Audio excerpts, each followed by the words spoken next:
मैंने खुद देखा। आज 10 साल में छोटी छोटी बातें आपसे कहता हूँ। जम्मू में स्मार्ट सिटी कहते हैं, स्मार्ट सिटी। ये बड़ा ज़बरदस्त शहर। सड़कों पर लाटू जल रहे हैं। क्या सड़कों का हाल है। आपकी सड़क देखिए, जिससे हम आए, एक एक खड्डा इतना था।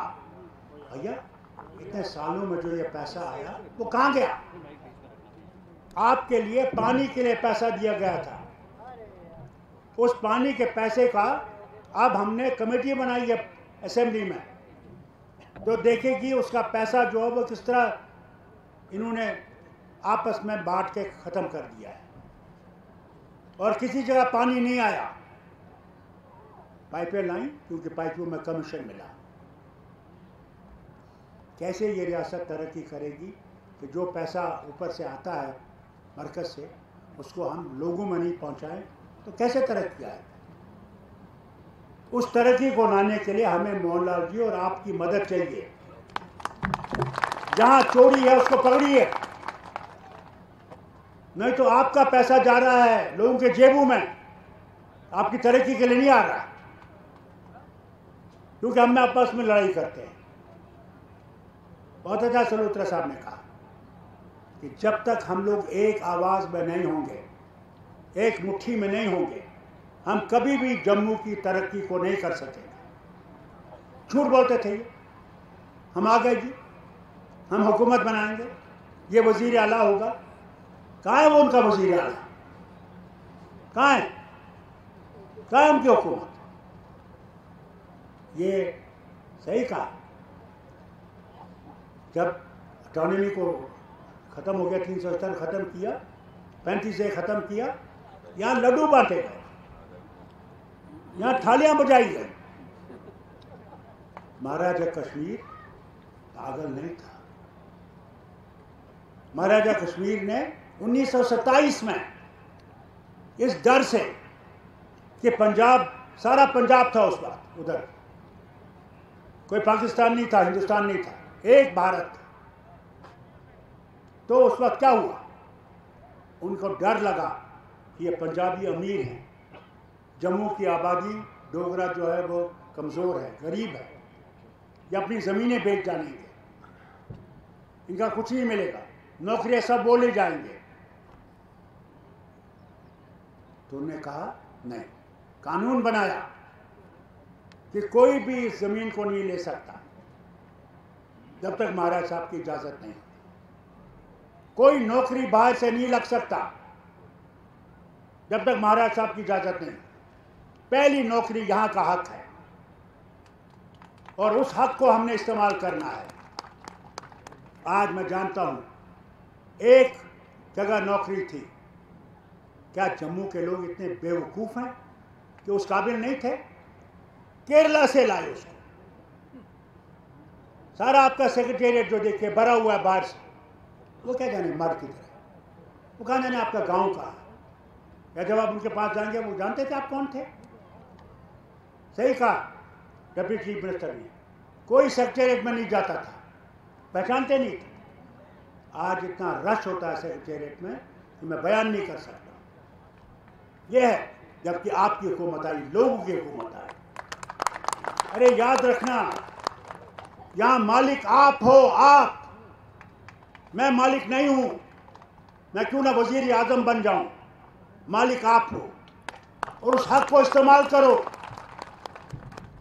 उस इस्तेमाल को कर सकोगे जब अपने आदमी को आप खड़ा करोगे, उसको जिताओगे, वो आपकी मुश्किलें दूर करेगा। तब आपकी मुश्किलें जो हैं, सड़कें हों, नौकरियां हों, अस्पताल हो, स्कूल हो। आप चाहते क्या हो। आप मेरा घर नहीं चाहते हो, आप चाहते हो कि भाई आप जिंदा रह सको, इज्जत से रह सको, आप 2 वक्त की रोटी इज्जत से खाओ, आपके बच्चे आबाद हों, आपके यहाँ स्कूल अच्छा हो, कॉलेज अच्छा हो, अस्पताल अच्छा हो, जहाँ आपका इलाज हो। मगर हम समझते हैं, जब हम कुर्सी पर बैठ जाते हैं, ये समझते थे बस अब यही रहेंगे। अब तो यह सवाल ही नहीं हुकूमत बनने की। यहाँ तक कि असेंबली जो बननी थी, 10 साल से उस असेंबली को ऐसे बिठा के रखा कि अब असेंबली नहीं आएगी। मगर प्रभु की मेहरबानी, मैं हर वक्त कहता हूँ अगर इन लोगों ने जीता है, ये उसकी मेहरबानी है, जो हम जिसको हम खुदा कहते हैं, आप प्रभु कहते हैं, उसकी मेहरबानी। क्योंकि 10 साल आप पिस गए थे, कोई आपकी बात सुनता नहीं था। हाल ये था, और आज भी होगा कि कोई भी काम आपने पटवारी के पास जाना होगा, पहले पैसे लाओ, तब आपका काम चलेगा, तब आपका कागज आगे चलेगा। इस चीज को अगर हमने खत्म करना तो हमने मिल के खत्म करना है, अकेला कोई खत्म नहीं कर सकता। इस वबा को, इस बीमारी को हमने खत्म करना है। और साथ साथ ये भी कहूं आपसे कि एकता में ही सब कुछ है। ये भारत जो है एक धर्म का नहीं है, ये है अनेकता में एकता। यहाँ मुसलमान भी है, हिंदू भी है, सिख भी है, ईसाई भी है, जैन भी है, बुद्ध भी है, सौराष्ट्रन भी है, कौन नहीं है? वो भी है जो किसी धर्म को नहीं मानते। यही इस खूबसूरती इस देश की। इस देश की खूबसूरती इसलिए दुनिया देखने आती है कि ये लोग रहते कैसे हैं, कैसे रहते हैं। मगर आज की हुकूमत जो दिल्ली में है वो हमको तोड़ना चाहती है। अरे मुझे बताओ यार, अगर हिंदू जो है वो बीमार हो जाता है, उसको पेट में मरोड़ लगने लगते हैं, तो डॉक्टर क्या जो गोली देगा दवाई की, वो उसके लिए अलग है, और मुसलमान को अलग है, सिख के लिए अलग है। वही दवाई जो है सबको ठीक करती है।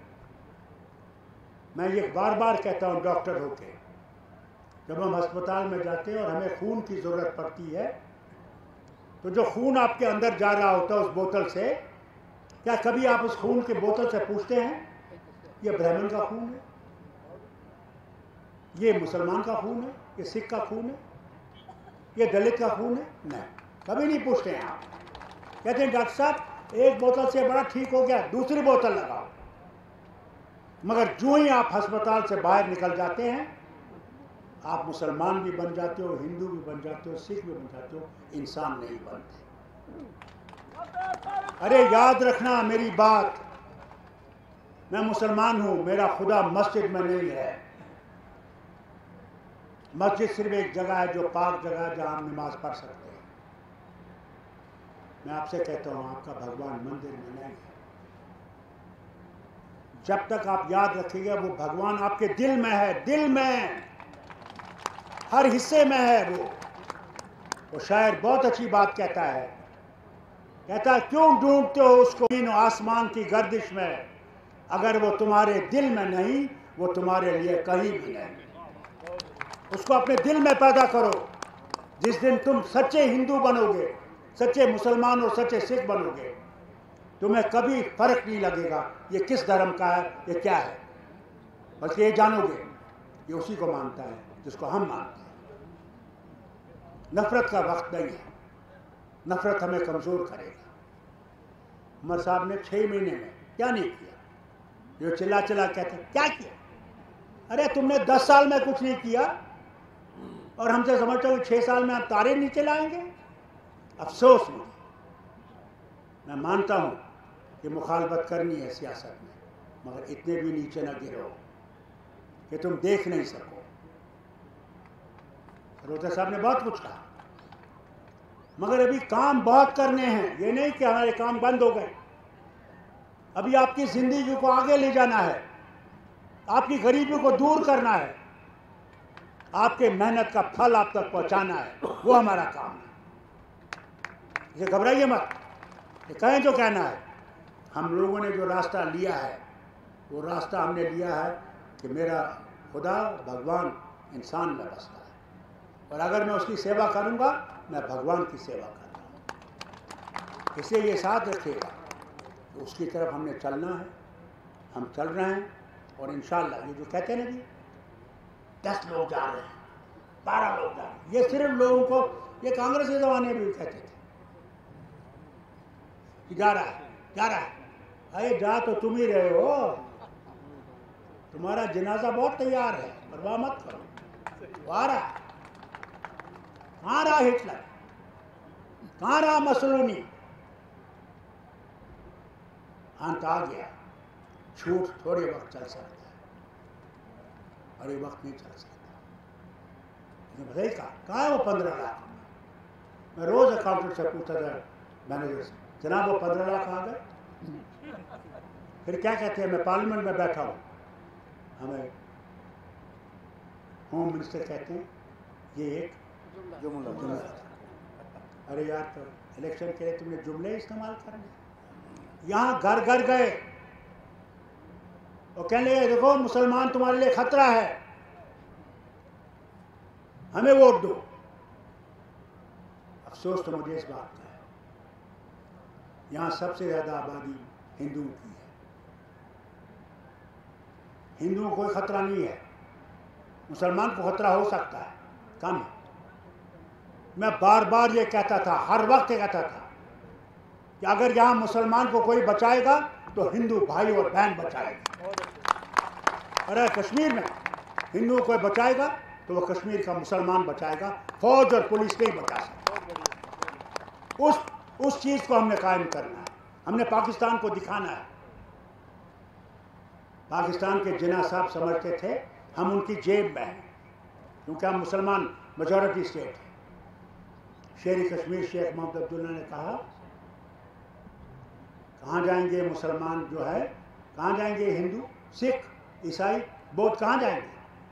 उसने नहीं माना, उसने कहा सवाल ही नहीं है, उसके सामने हम सब बराबर हैं। और गांधी के हिंदुस्तान के साथ हाथ जोड़ा, उस हिंदुस्तान के साथ जहाँ हम सब प्यार से और मित्र से रह सकते हैं। उस मित्रता को हमने कायम करना है, अपने घर में, अपने गांव में, हर चीज में। मैंने वो दिन देखे हैं जहां मैं एक दफा स्कूल में पढ़ता था 10वीं जमात में, तो मुझे वो जो इंस्पेक्टर पुलिस का था वो एक मंदिर का पुजारी भी था, उसका बेटा मेरे साथ पढ़ता था। एक दिन उसने मुझे कहा यार घर आओ, मेरा खाना खाना खाओ। जब खाना लगा तो ये वो जहाँ खाना बनता है वो बहुत पवित्र जगह है, उस पर वो गोबर और मिट्टी से वो लिपाई करते हैं। तो उसके माँ ने उसका वो जो खाना है उसके अंदर लगाया, और मेरे लिए चौकी बाहर लगाई और मेरे लिए वो थाल जो है वो बाहर लगाया। मैंने उठाया थाल और चौकी, मैं उधर चला गया, जरा त्राही भगवान त्राही भगवान त्राही। मैंने कहा माँ मुझे तू ये बता, क्या मेरी 10 उंगलियां है, इसकी 20 है? क्या मेरी 2 आंखें हैं, इसकी 4 आंखें हैं? मैंने कहा माँ मुझे बता, मेरे में और उसमें फर्क क्या है? कुछ नहीं कह सकते। बेटा मैं गलत हूँ, भैया हम लोगों ने ये फर्क पैदा किया है, ऊपर वाले ने फर्क नहीं पैदा किया। याद रखिएगा, भगवान राम ने कभी ये नहीं कहा कि ये अलग है ये दूसरा है, बराबर कैसे सोचा।